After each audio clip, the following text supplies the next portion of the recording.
Hi everybody, welcome to Beyond the Lines. My name is Sarah, I'm the artist behind Pinselgeschichten, and today I'm going to work in the Magical City by Lizzie Mary Collin. I really like this book with all the whimsical line work that Lizzie added there, and the page that I'm going to complete, or that I'm going to start, is Portobello Road. So this week I'm going to cover mainly the cobblestones, the night sky, and the antiques that you can see on this page, and then I'm going to finish the rest next week. So join me and see how this comes together. So let's get started. I'm gonna work with Inktense pencils, like I said. Since this is a complete page and not something like this, I'm very likely not going to work with acrylics. If so, it wouldn't have been planned from the beginning. Now, this lovely page here is Portobello Road, like the title says of the video, and one of my viewers, I've been chatting with her on Facebook the last week quite a bit, and we were talking about coloring books, Eva, and Eva was kind enough to let me know which page in this book she wanted to see next to be colored. So she decided Portobello Road. That's what she's curious about, and of course I'm going to very happily oblige and color this particular page here. Before I've been recording or started to set up for this video, I have looked at images on Google of the real Portobello Road. I mean, this is real as well. I can touch it. See? No. So I've been looking, what does it look like? Is it the street that I think that it is? And yes, I remembered correctly. It's a lovely street in London where you have a lot of antique stores, and they have all very colorful house fronts. That's the word. Sheesh. So, the funny thing with this book here is that everything is so distorted and so many lines, so you have to work your way through and not miss anything. So what I'm going to do is start with the things that I can make out best. So I have a slightly bit of trouble to see, okay, where's the storefront, where's the upper part, where's the lower part that has the wood, and blah blah blah. So what I'm going to do is color all the things first that I can see very clearly. Like, for example, this lamp here, it has also a halo, and the sky here with the stars and everything says nighttime. So I'm gonna have a nighttime sky. Here on this chimney there's smoke coming out, so this is something distinguishable for me. The lamp is as well, and then the cobblestone area. So this is what I want to start with. Since this is a rather small surface, so it's not the double spread, and there's not a lot of huge things like, for example, this thing here. I'm just having the pencils with me, the Inktense. I'm not having the blocks with me. I don't think that I would need them. And I do have two brushes with me, but I will probably only work with that one here. That's the small round tip, but I also have a big round tip with me in case I need it.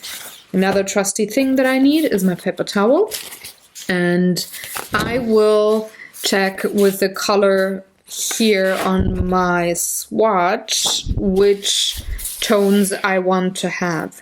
I'm going to start with the sky because that's up, and I won't up on the page, and I will probably not smudge anything if I then work my way down, and I don't always have to stop and dry anything. So I would look for the grays and blues first. Now, Portobello Road is very colorful. There's lots of very loud and vibrant bright blues and yellows and reds in the houses, and I want to keep that. So I need something that is not too loud in the background. So I wouldn't go with this blue here. This is maybe something for a storefront, but not for the sky. Also, I'm having a night sky. So what I would like to do actually is have a blue and a purple. So I'm thinking the 1100, and you don't have to write down any numbers here if you want to use the exact same ones. I will have the numbers listed on the blog post for this particular page, so you don't have to write anything down. This is more, this is spot in the middle between warm blue and cold blue. So these are cold blues. This is a warm blue, for example, here, the 840, or also the 1200 here, or the 1210, even 1220, though it's almost a green. These are the warm blues. Now I want to have a cold purple. I don't want to have the aubergine one here. It would fit very well, these two colors. Oh, I should be in frame, sorry. These two colors here, 750 and 1100, they go really well together, but I don't want that color in the sky. I want this one here. So 8100, oh no, 810, sorry. Lagoon, that's a nice word. And I need a pencil sharpener. I'm not gonna sharpen them to the point. Hold on. I'm not gonna sharpen them to a really fine point because I'm going to liquefy the pigment anyways. But this one is maybe a bit too dull to stay in the lines that I want to stay in. So I'm just going to give it a few turns. That's enough. I don't need to shave away that much product here. So what I'm going to do now, I'm going to color in the sky. And I said earlier I would really like to have this be a quiet sky, not too loud. Not too bright, so I'm not going crazy here with the colors and the patterns, but I am going to have a bit of dark blue here. It's actually an indigo. Just follow along the lines a bit. Stay darker here around the house. And this is something that I really like to do in very many books, but especially in this one here. Sometimes really ignoring the lines that are drawn in and look at this page in bigger chunks. So something like this. Then come in a tiny little bit from the top with the blue, but not too much. And fill in with the lagoon color, just a little bit. Also not going everywhere, but staying with the lines here. And have this part here be the brightest spot. Just a bit of the bluish purple. Then there's night sky here, very dark, so I'm going to have this colored completely. Now how far? This is all houses. So, let's go with what is obvious. So this is the swirl and another swirl, and here's also a swirl from the chimneys. So I can ignore all the swirls here. Just go on top of them, like north of them, and put some pigment here.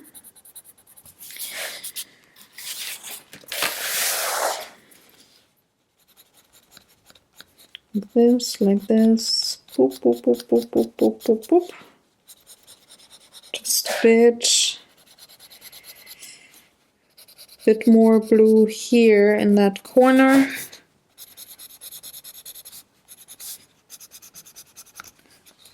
And behind the star maybe a bit darker, just to have contrast. And then only follow the lines here on top and bring in the purpley blue as well. Just a little bit.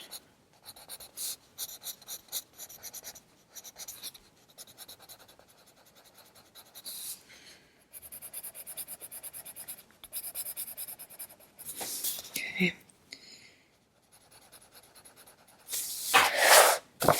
Now the swirls go here, the swirl go here. So the house goes here, but there's roofs and everything here, so I'm saying this is how far the night sky goes down. To bring in the dark blue too.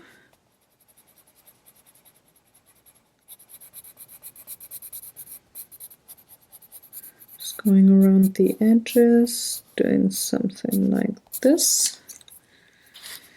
And bringing in a bit more of the lagoon color. I really like that word. So let's start liquefying, shall we?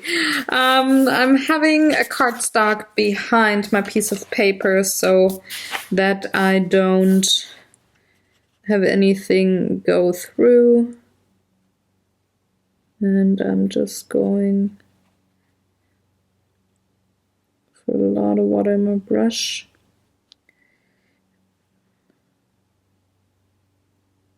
So I'm going to dab away a tiny bit. I don't want to have too much water, otherwise my paint goes through and I might not light the color scheme on the other side of the book. So let's dab away a bit of water and go again.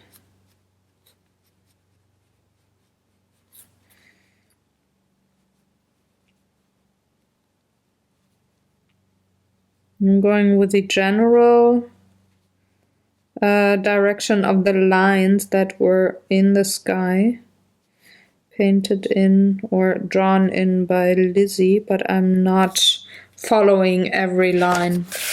I sometimes like to do that, but not necessarily with night skies. So I'm just coloring this as a big old chunk of night sky. It's a bit lighter around the stars here, so those circles, I'm gonna make them stars, or yeah, I actually think they're stars too, not only this one here, but also the circles. So I'm going to have them colored like stars. But first, the sky.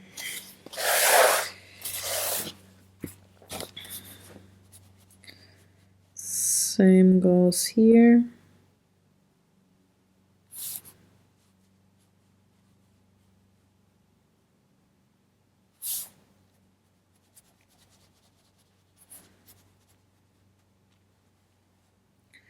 And go like this. Now this part here, cannot forget this tiny little bit in between.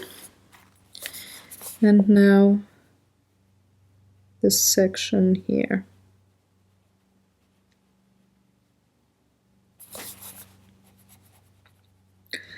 Indigo and also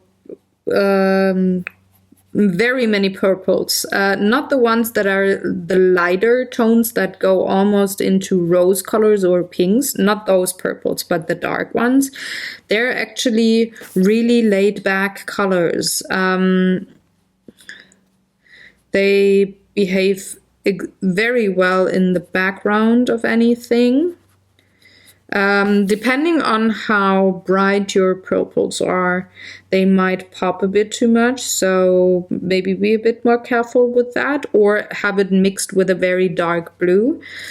And As a general rule, they really work well in the background and still, well, they're maybe a bit more of a vibrant or colorful choice to a black. A black would also be, or a gray would also be a nice choice for the background. But I do actually like a bit of the purple in the night sky, because it makes it still look night sky-ish, but not flat in comparison to grays or blacks there. So see, here's way lighter than, say, for example here, but I think that the stars light up a bit of the sky, and also this lamp here, it's kind of like makes the night sky around maybe a bit more light, and light bouncing off of things or of the windows and stuff. So this is actually something that I like to do with blues and purples for a night sky. Sometimes if I have a bigger surface, or like I just had last week with the neo colors, I had a gray added as well, but I had a dark blue and I had a dark purple. Same goes for here. I really like that combination. It's one of my go-tos. Now I need a sip of water because I feel my throat drying up. There we go. And then I want to go forward and go for the smoke. I want a cold gray because I do have a slightly warm blue. The indigo is slightly warm. So I want a contrast there, and also night sky, maybe a bit more of a cooler temperature. I want a cold gray, so I'm going for... let's go with this one here. That is 2120.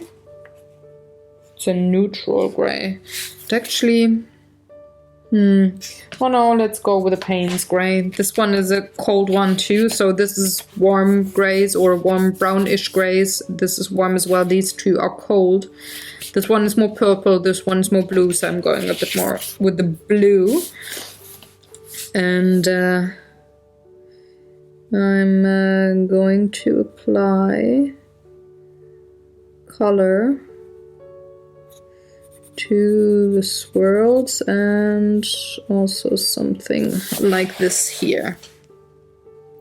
So to the lines of the swirls, but also have a bit more dark gray where things touch, especially where swirls touch.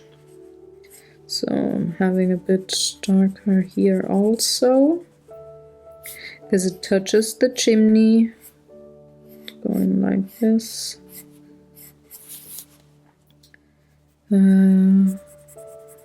Dark here. This really has to be dark. This is where the smoke comes out of.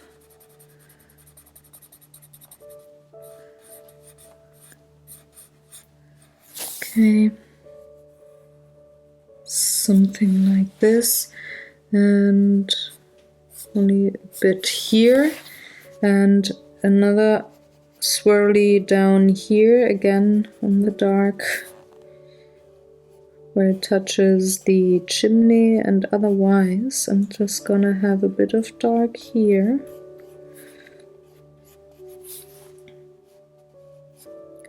Follow the lines here, not have anything else, and then I'm gonna liquefy again. So there's the dark, there's the light.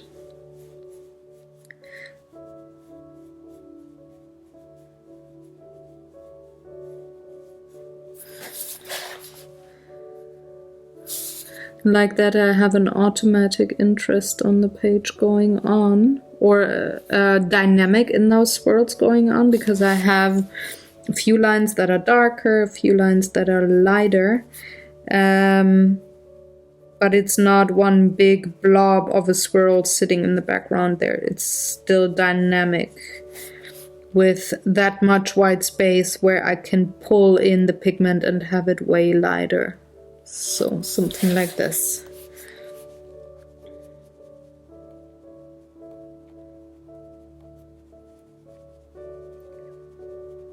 If I don't have any pigment on my brush anymore, I'm going to the darker places, liquefy that part and pull the pigment.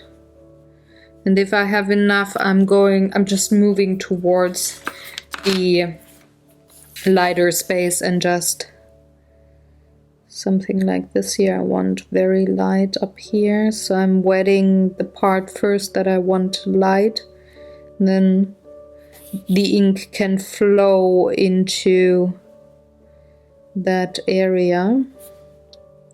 See here, it's way darker. I need a bit more pigment, so I'm gonna add the water around the chimney first and then pull it into the sections that I need lighter. Okay.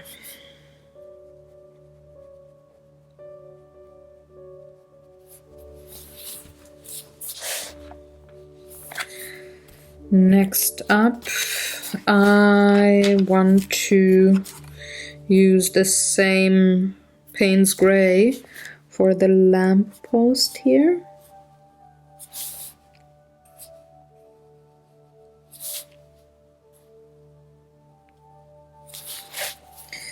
Not coloring all the way, just a bit. I'm leaving white space.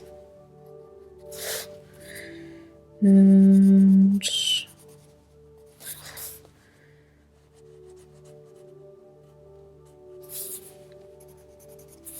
leaving white space here in the middle too. I also want a bit of black. So where's my black? There it is. Need to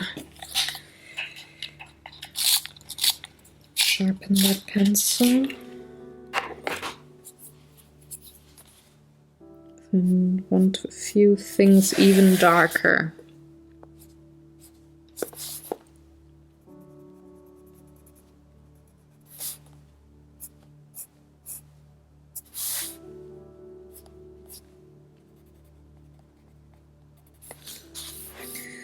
Like these bubbles here, for example.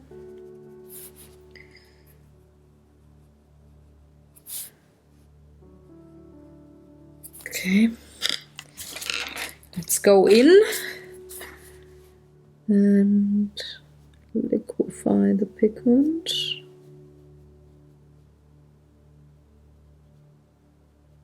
If I think I'm too dark, I'm just gonna wipe my brush, go in from the light, and then pull it towards the dark to keep that highlight there in the middle.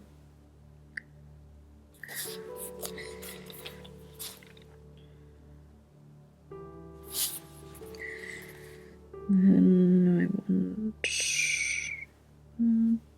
that.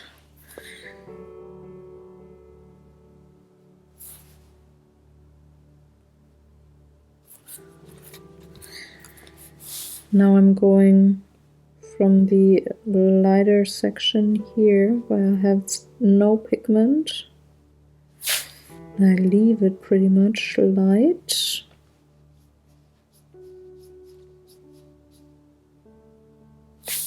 Would I have started the other way around, I would have had enough pigment to pull downwards to lose the highlight on the lamp post.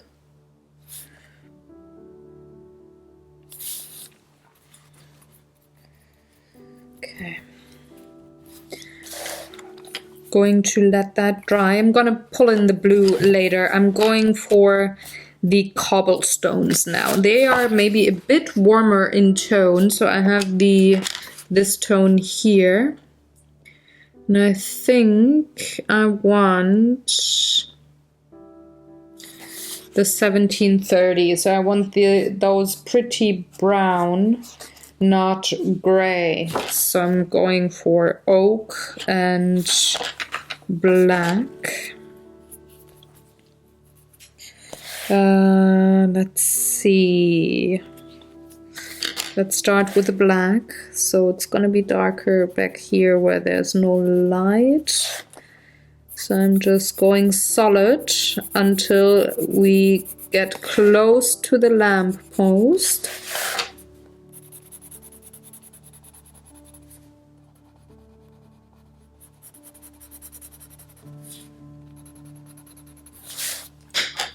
Then I bring in, I need actually a bit of a lighter brown too. So, because the lamp is shining down, so up to here, something like this. This is a lighter section, so I'm going to have this pretty solid, and oh, this is underneath. So this is going to be maybe a bit darker here. The light's not going to get here.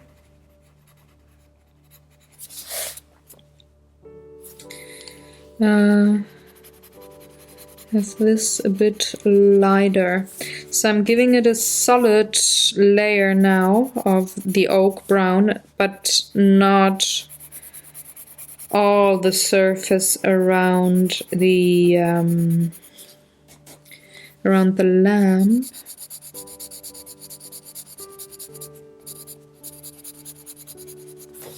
Because I want space to pull in the pigment to that area there. So for the rest here, I'm going to go with solid brown,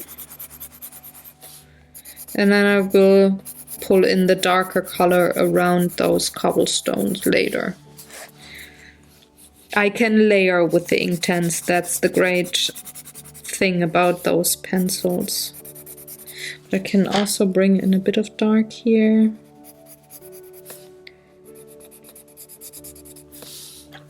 Just here and there. Not everywhere, but underneath that desk here, for example, it's going to be darker. Something like this, like this. Also around the trunk here, it's going to be darker.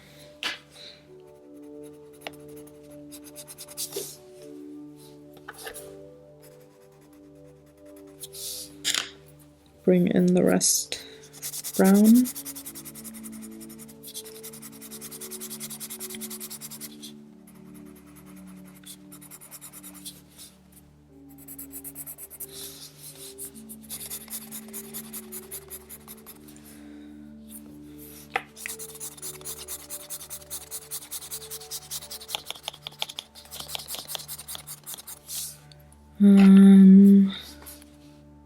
So here's a cobblestone. This is probably really gonna be dark here underneath the tablecloth.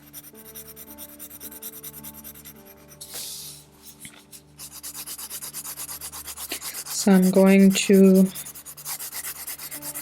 have another off picture lamp here, so there's going to be a lighter part, something like this.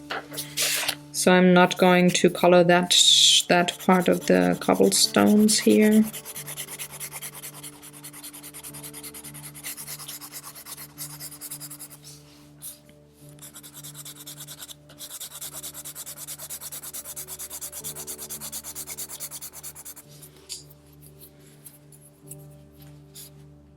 I know this looks scary right now, but I think Inktense always looks scary before you liquefy the pigment and have everything be coming together.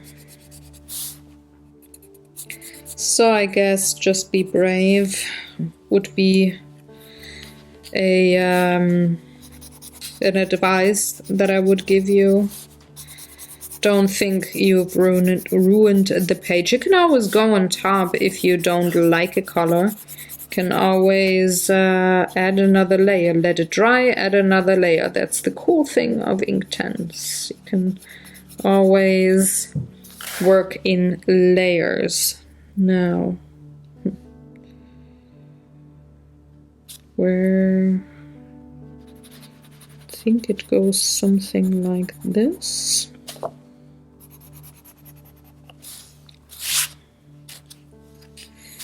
And then it goes something like this.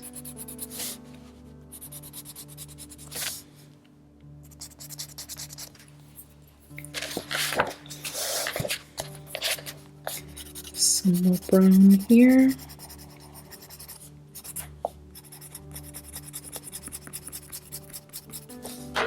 All right. Now, I'm starting with the brown here. And see, there's a bit lighter. A lot of water here, so I have to be careful.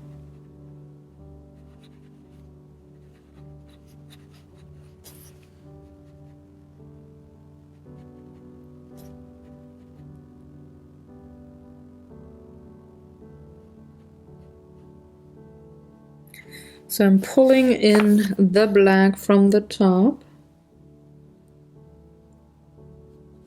See, and it kind of starts running where it has to go. There's also a bit of black here. So I'm going the same thing. Bring it in, pull it in, and mix it with the oak brown.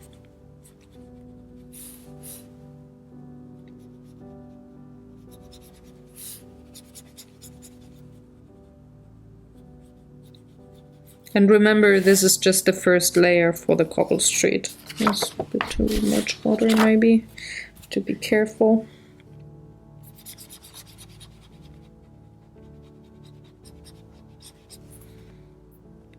There's a bit more black, going to pull that down. Mix it with the oak brown on the paper.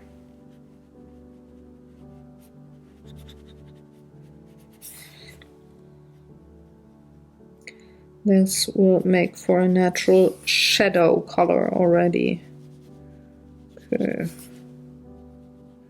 bit more dark here and here.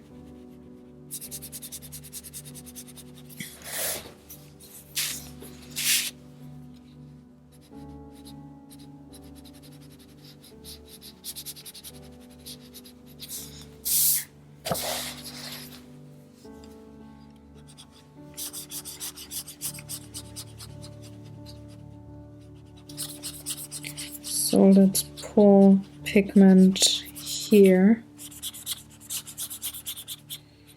into the area that I haven't added any pigment to. I'll just have a bit on my brush, that oak brown, and I'm pulling really hard.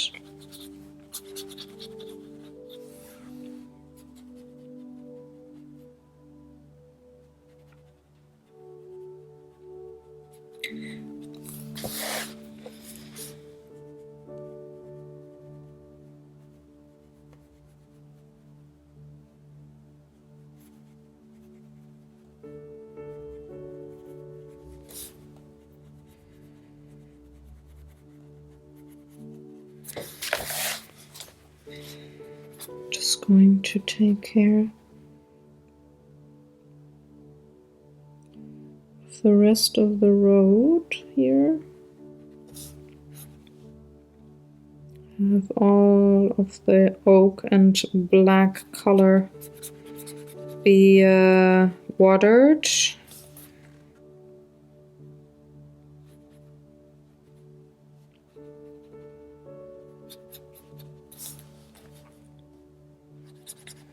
To move my cardstock. Also add water here on this part of the tablecloth.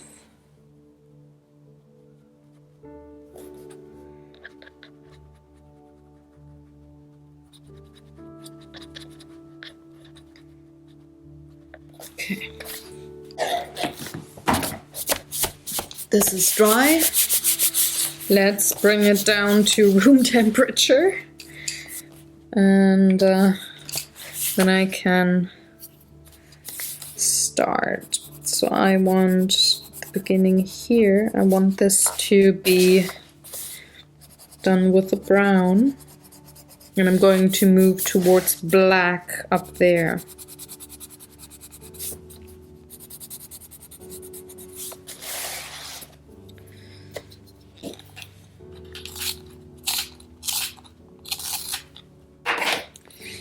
So I'm just going around these lines here. And where I think I'm gonna have a super dark shadow, I'm going to apply pigment with my black pencil. And where I think, oh, this is maybe a bit more of a lighter part, like this one here, I'm going to take brown.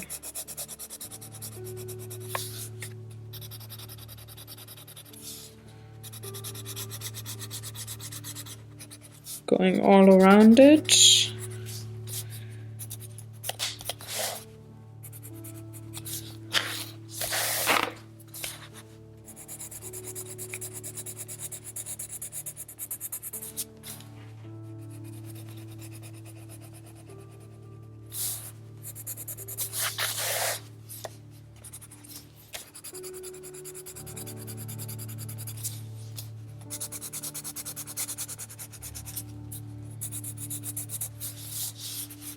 Here's also going to be brown because there's a light shining above the cobblestones.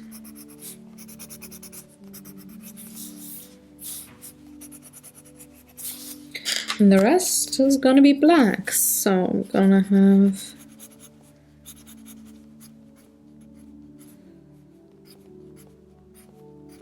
just adding a little bit of pigment here, not too much.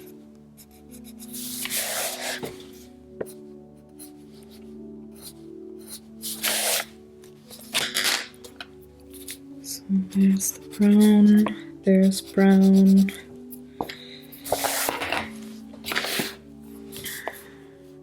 Black comes from this part here. This is black. This here too.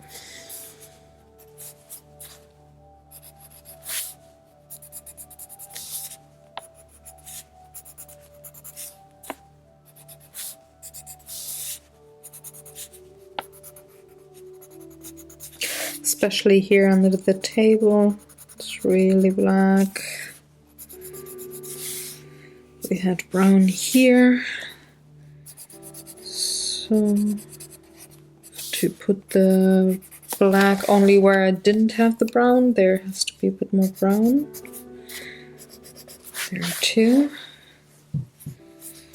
Oh, there's a black.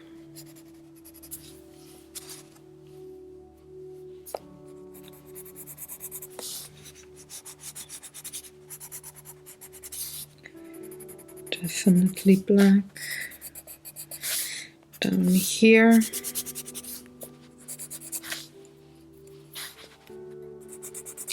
And here's the section where I have brown and black together to have them run into each other. But that means that this all here is going to be black.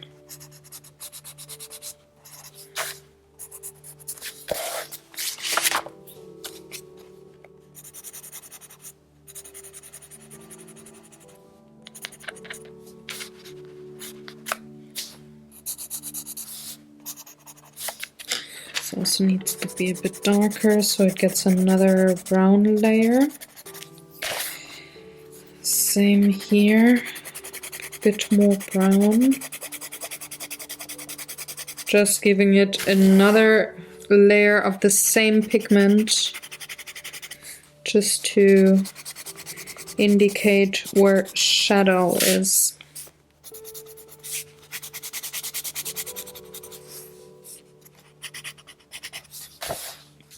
Need a little bit, just a smudge of brown here, because I find it a bit too light. And a bit more black here. And again, I'm going to apply water. So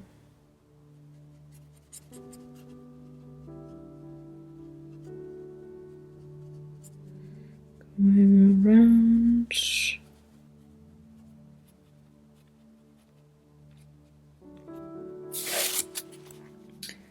I don't have much water on my brush. Try to make sure that I don't pull the pigment everywhere.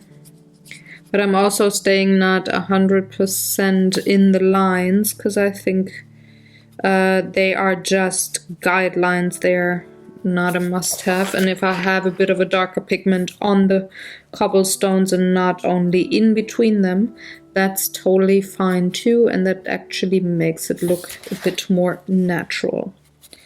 So here we go.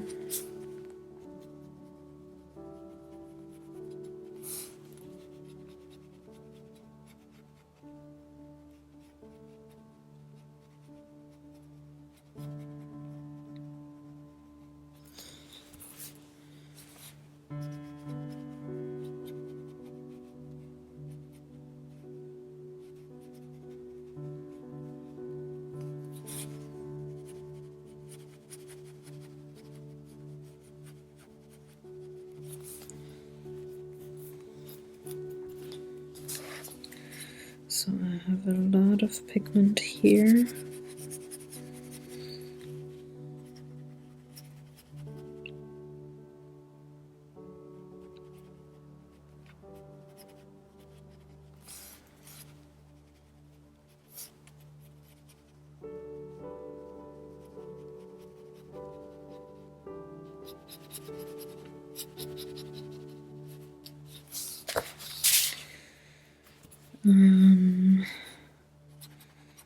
I have some here.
Filling in the cobblestones here where I had a bit of pigment added. And now I can do that. Oh, did throw down the cap of my brush. So I can do that, and I had also a bit of brown added here, so I'm going to have this pigment sealed with water as well. Now I need my cap. There it is. And I'm going to dry this once more. Okay.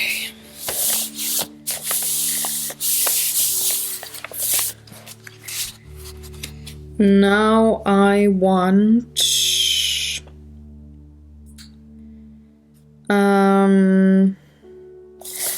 to have the chimney done, and I need a slightly different color, but also not too different. So I think I also need rooftop colors. So there's one that I really like here, these three in combo actually. So I'm going to use them, which is 1910, 1920, 1930. I'm going to use them with the cold gray. Yeah, that's the one for the chimneys here.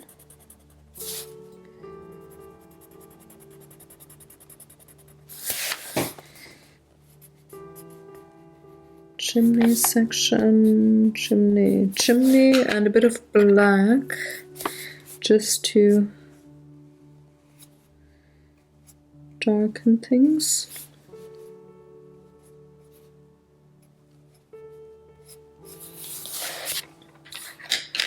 And then I'm coloring roofs and bricks. So I want the light one here. I'm gonna go in with the dark one between those stones, but I like to just have one solid layer before I do anything else. Then I want the mid-tone for this roof here.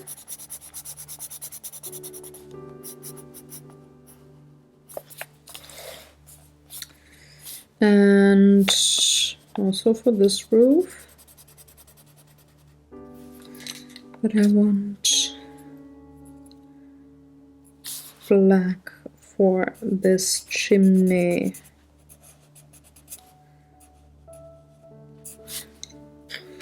And here I like to have a bit of a lighter tone.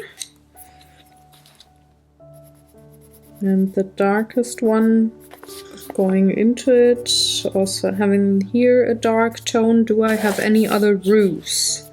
No, I don't, at least not the top sides. So I can go ahead and add water, and I'm going from light to dark and then dabbing in a bit of the dark on that roof here. They're so far in the background, they don't need to have that much detail or color, gradient colors there. So I just need a bit. Can you see? Yes, you can see. So let's start with this roof here.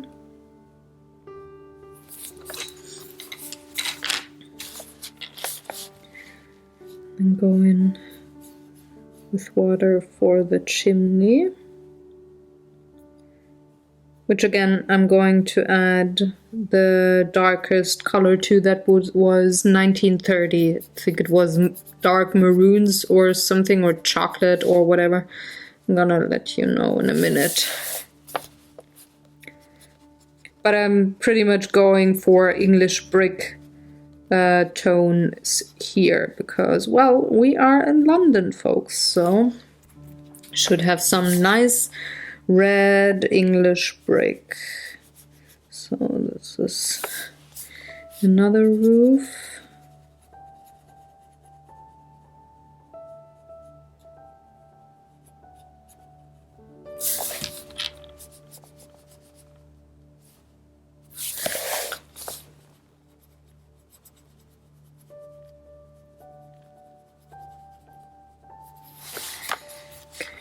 This needs a bit red in a minute, but I'm going for the chimneys first. Just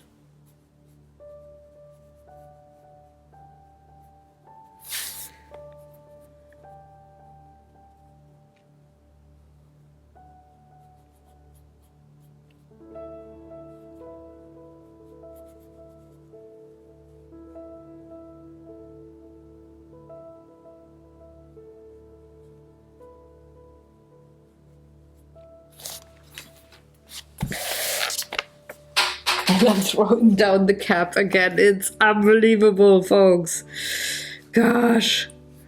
So Payne's gray here and here, and black in between and on top. Whoop, whoop, whoop. All right, let's dive for the cap. Ah, there it is.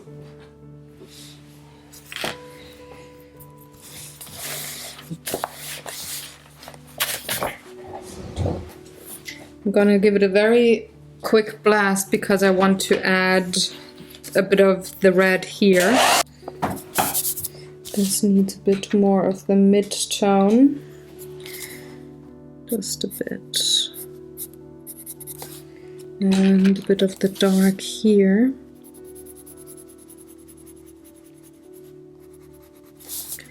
And also the dark here in between the bricks.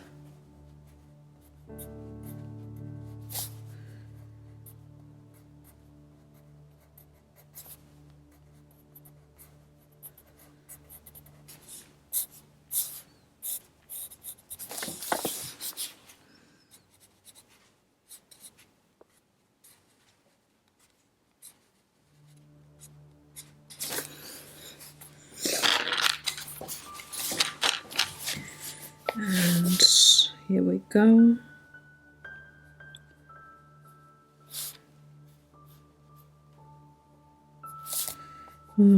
Just drew that vertical line here from the chimney, which I don't care if it goes over the bricks or if it is just the stuff in between each of the bricks, but I need to have that corner of the chimney be visible. So that is why I very boldly had a line top to bottom, added with my darkest color. Now the roof here, yeah, that's better. Need a bit of the dark tone.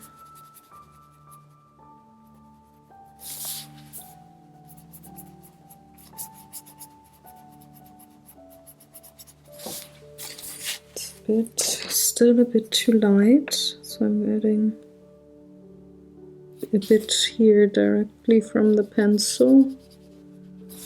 That's more like it.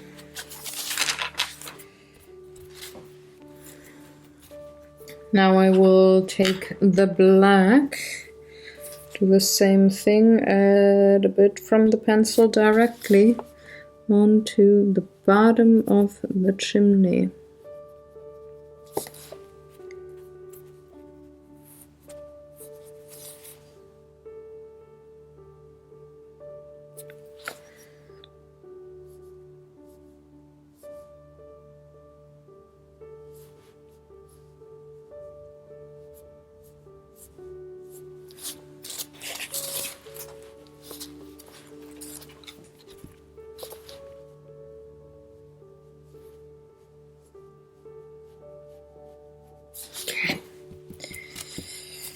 Alright, next. What do I want to do next? I got the roofs. Think I want to start with the lamp and the stars and then figure out where are the windows. No, let's start with the antique stuff and figure out where the windows are later. There's a mouse, so I need a bit of paint spray to color her.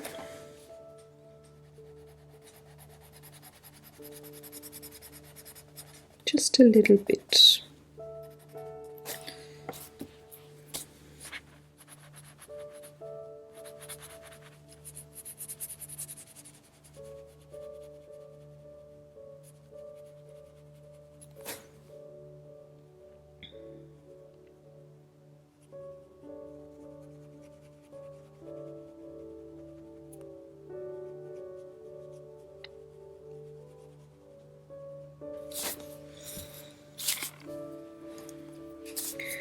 And to make sure this is not seen as a rat, but a mouse, it gets a gray tail. Alright.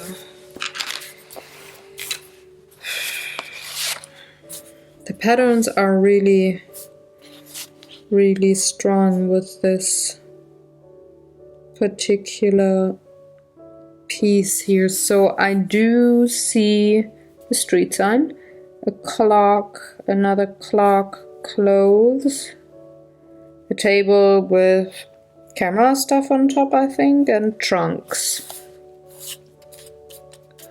A plant, dishware or like cups and everything, a lamp, record player, clock.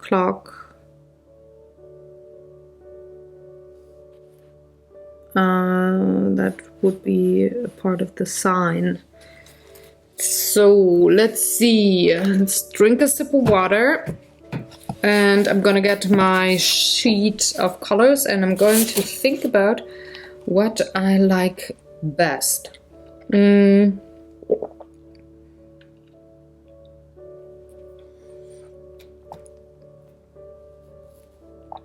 want to have yellowish and golden clocks as well as window lights. So that means that I also want probably, let me see, yeah, I think I want a warm green for the plant. So I'm thinking a mixture of 1560 and 1560, 1540. Warm tones, because they're a bit closer to the viewer, and also 1560, 1540. Also, I think it will just fit nicer with all the yellows that I'm going to add. To have another warm color and not a cold green. The cold greens would have been something like these tones here. I would not have liked, say, that color or that color next to the red and the rather warm tones that I've used so far. So let's take light olive and fern. And I'm going to start with the fern, with the light tones. Have them here.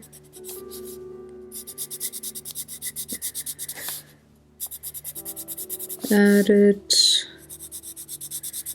to the plant. There's another one here and here and here. And then add the darker color there, there.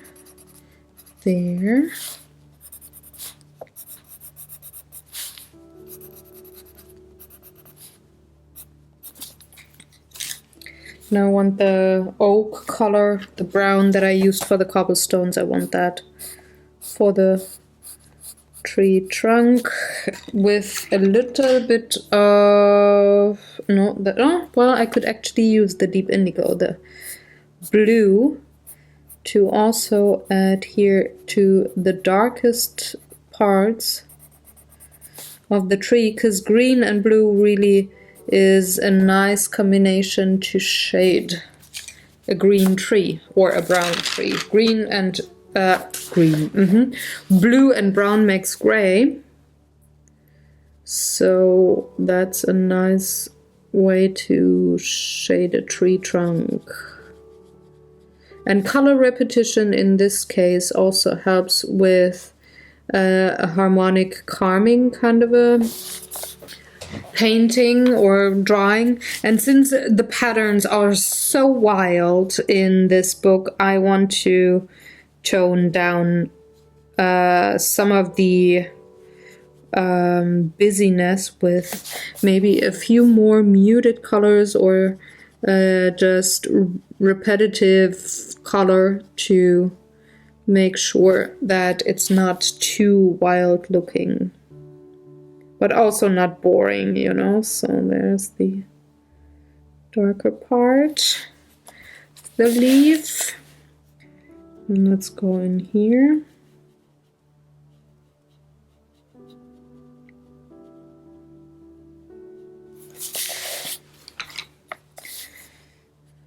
that leaf.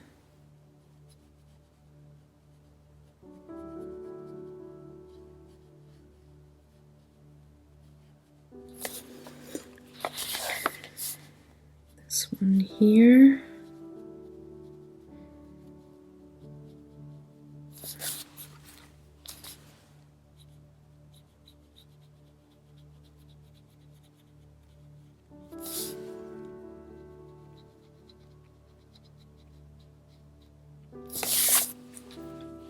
And the last one.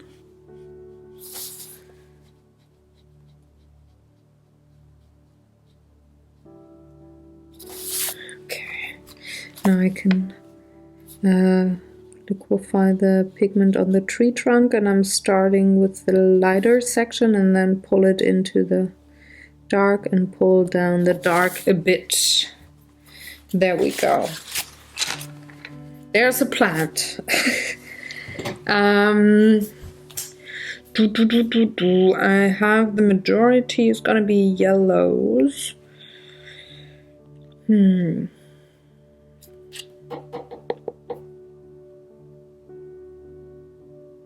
Let's start with the table and those trunks here. I want 1900, a very lovely color for a table, and it's called Willow. So let's go with that.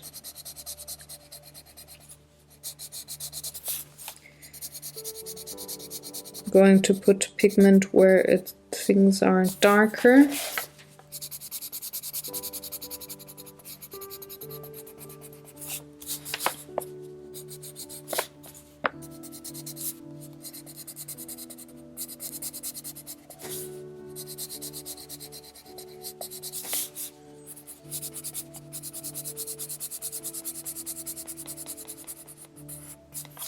I'm also going to add a bit of the the 1930. Which one? That's the one, the dark chocolate. Just a bit here where stuff is sitting on the table. And here where things are really dark. And again, going to add water, first in the light section, and then liquefy the rest and pull a bit of the dark color into the light section. That had no pigment there, pretty much. Okay. So again, here's the light section. Going to clean my brush. First I'm going to have water here, and then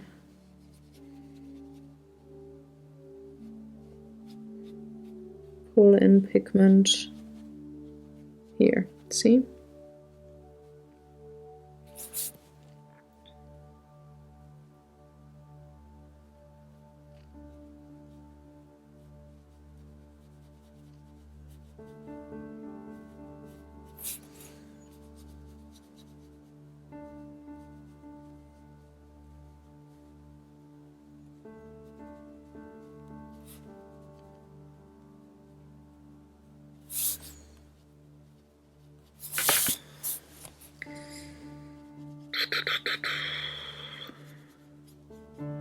Like that, with leaving a bit of white space on your paper, you already have a light dark shading thing going on, and can have gradient color being added. Now blow dryer.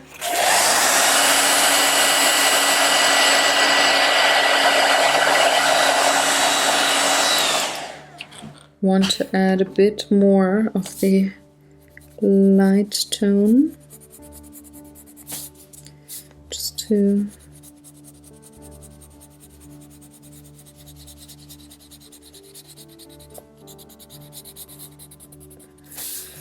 intensify that color.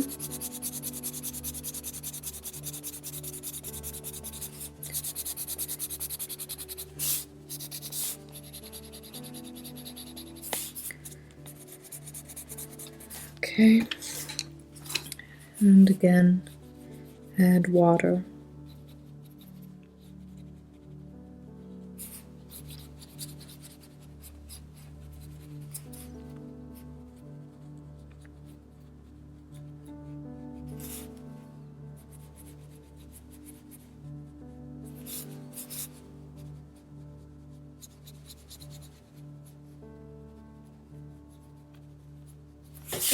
Okay.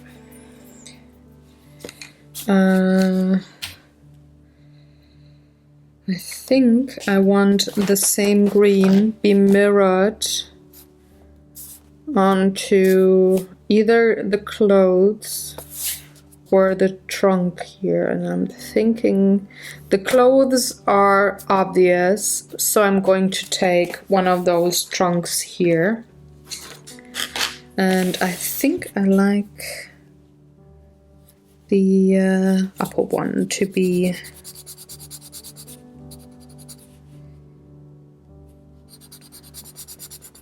or the lower one. No, let's take the upper one.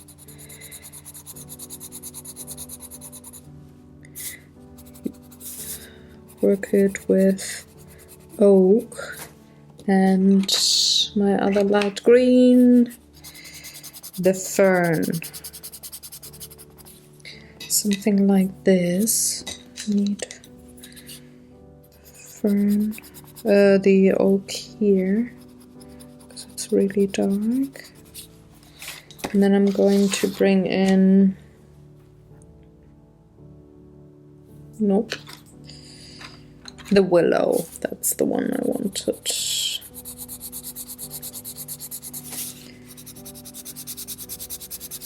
And then again light olive also on the lower trunk. And where's the black? That's Payne's gray. That's indigo. I could actually take indigo to shade a bit here.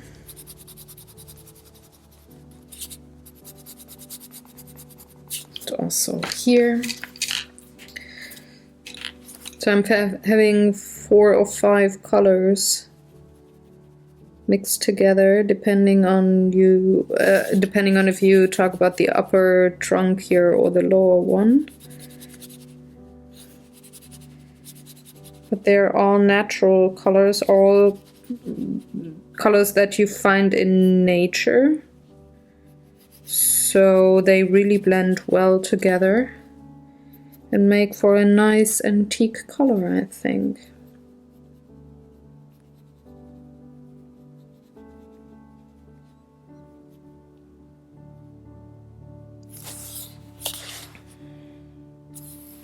Maybe I'm going to use acrylics for or gel pens for gold or something. We'll see. But that is that for now. Now I have to decide what next.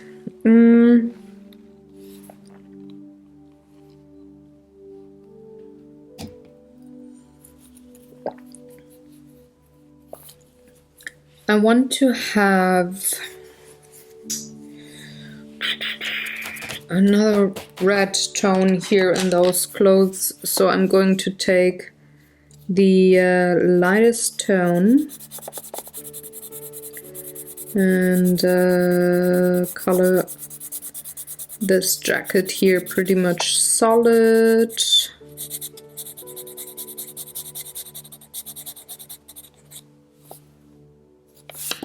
And the inside's gonna be chocolate dark brown.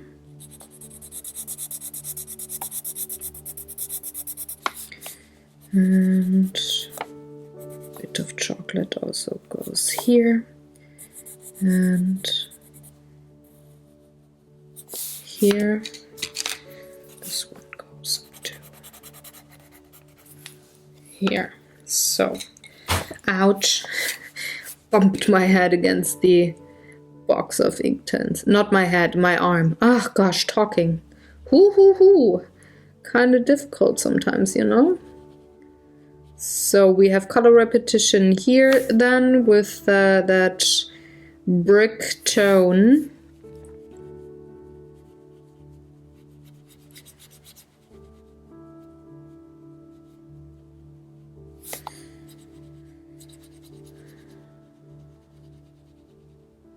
Also, I think this color definitely says antique. Reminds me of late 19th century, early 20th century. Like the industrial times in Britain. Right. Now the middle here, the dark brown.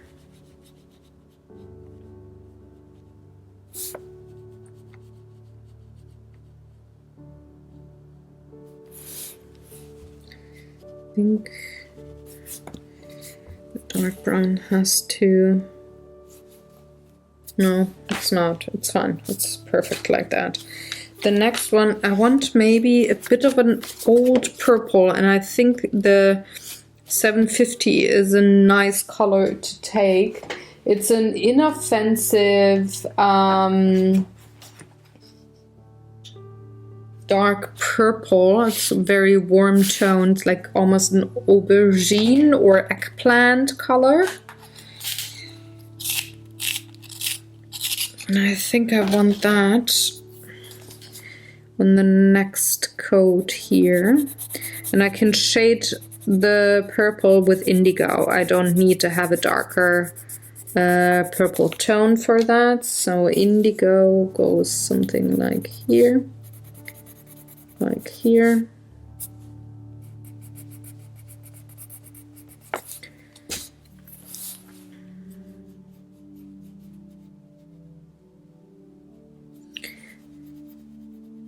Also, not forgetting that it is nighttime out. Most of the colors are darker now, as they would be would I have chosen a daytime painting here, or page approach. But I think it's nighttime, so they're all looking a bit darker. I'm gonna have the purple in here too, but I'm not sure yet if I want the lamp or the china be the purple, so I'm going to wait for that. But I need a very soft rose color, a dark one, so 600 would be that color. It's also not a very clean color, the 600. It's Shiraz. It's a red wine, very yummy. But it could be in daylight. This could be a rose-colored dress. So I'm going to have only a very little of the Shiraz color here. And liquefy it right away. So by having chosen a nighttime scene, and again the light changing up the colors, I just go a tone or two darker than the than what I would have chosen. Would this have been a daylight scene? Would this have been daylight? For the Shiraz that is here, I would have chosen either 520 or 530. They're color-wise very close, probably 530, but way lighter. So I would have done that. Also with the dark purple, I would have gone with this one or with this one, or a combo of the both of them for the purple in the middle. And I would have gone with a vermilion here to have the coat on the right be colored. But again, it is nighttime, so I'm toning down the colors. And now I need a bit of dark brown, because I want the hangers here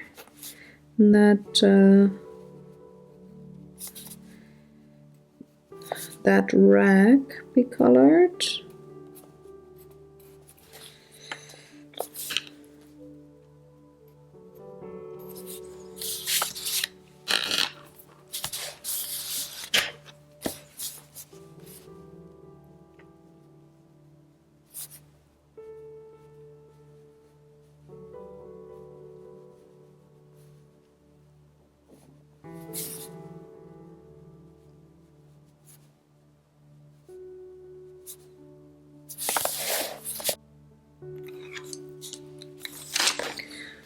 So, looking at the clock, I'm already, well, a lot.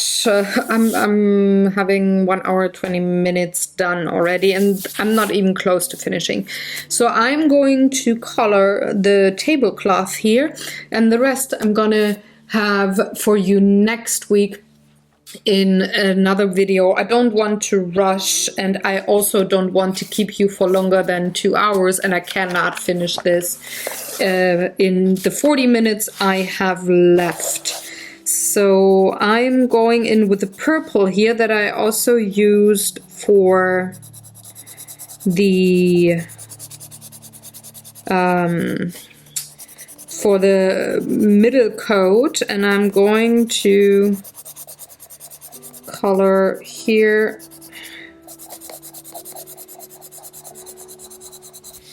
the top of the tablecloth. That is also top.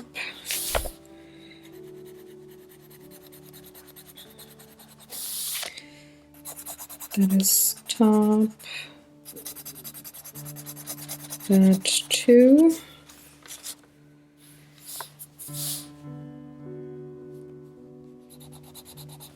That is, and here as well.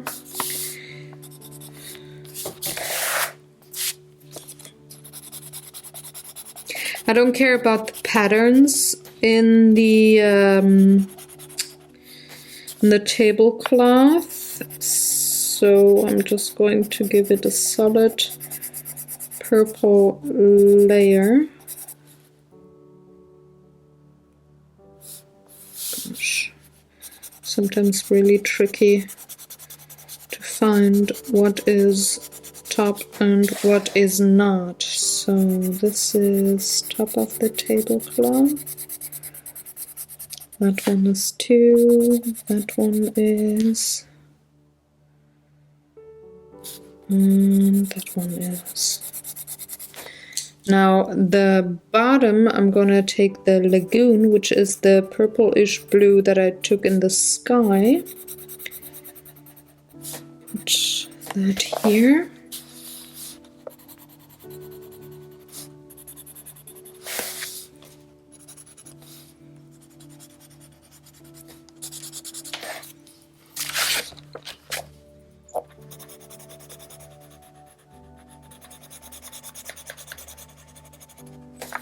There's another purple one.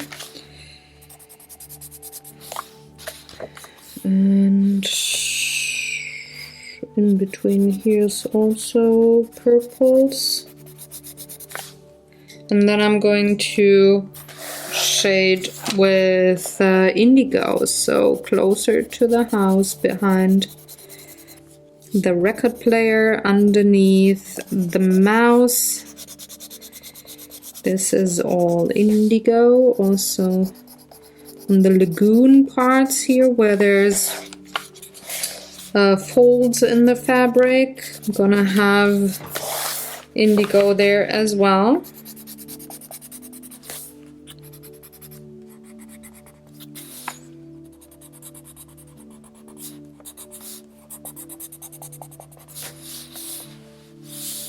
Underneath the cups here, and also behind here.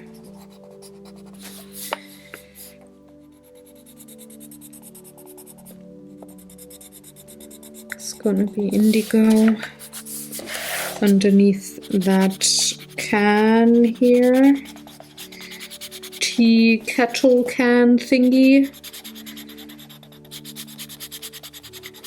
Here, There's heavily added indigo here where the wind catches underneath the tablecloth, and there's the folds, the ruffles and whatever, that thing. Okay, and now need my brush. I'm gonna settle the pigment.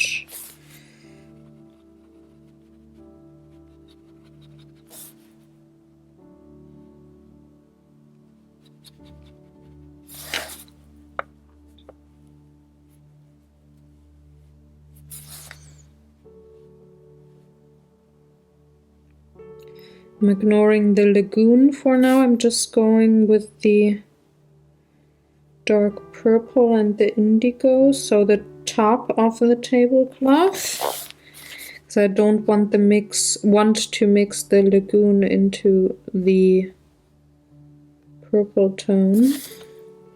Want them to be fairly separate.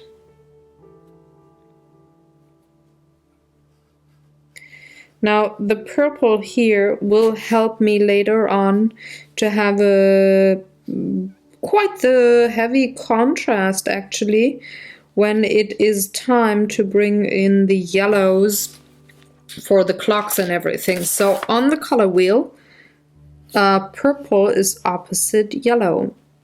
If you put purple and yellow together, depending on if you have warm or cold tones, you make a gray or a brown. And that means they make each other pop when they're next to each other on a painting. So the purple will help with the light here, that will bounce. Here there's going to be yellow, yellow, yellow, yellow. So it will help make things pop. And it's a fairly dark color here, so I really like it for the tablecloth, because then it also makes the china pop, no matter what color I'm going to have it colored with.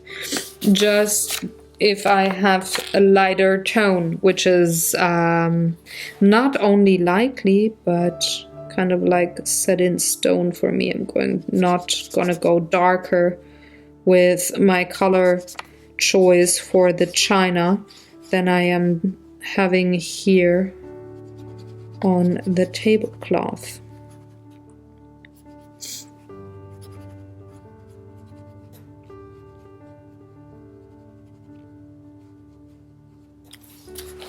I'm not gonna add the pattern to the tablecloth. I think I want to play with the patterns on the cups and the lamp and stuff, so I don't want to have too many busy things going on, so I'm just gonna leave the tablecloth as it is and not color the pattern differently. Just going to ignore that.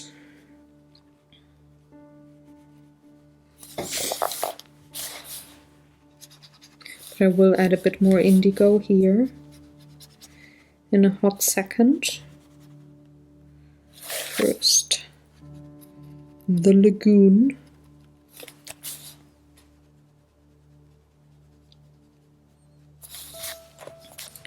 And also here.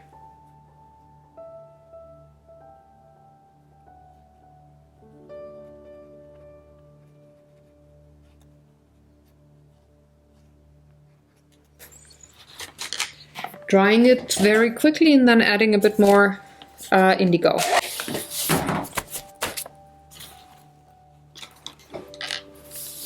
Because that line here is a bit too heavy for me. So I'm just adding a bit here, here, darken things up. Also in this fold here. and in this one, and also in this one. And I want to add more darkness underneath the red and also here behind the record player. I totally forgot to liquefy that part. I also want some darks here and here and here. So, oh, need some more here. So indigo, there, there, there, there.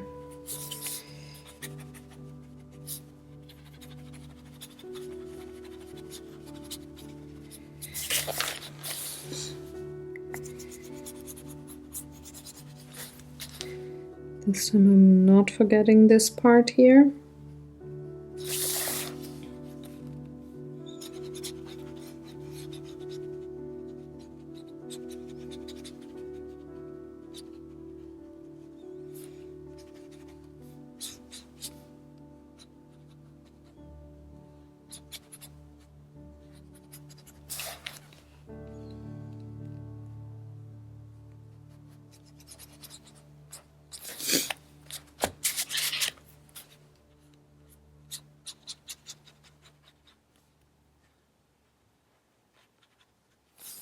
Okay, so I'm going to finish this page next week.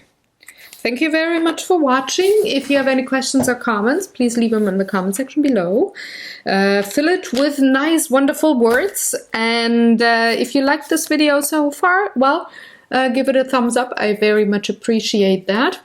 Next week, I'm going to have this page finished for you and have the blog post up for you. So all the information will be there then. Have a wonderful day. Take good care. Do some coloring. Enjoy it. And I'm going to talk to you on the next video. Bye, folks. Take care.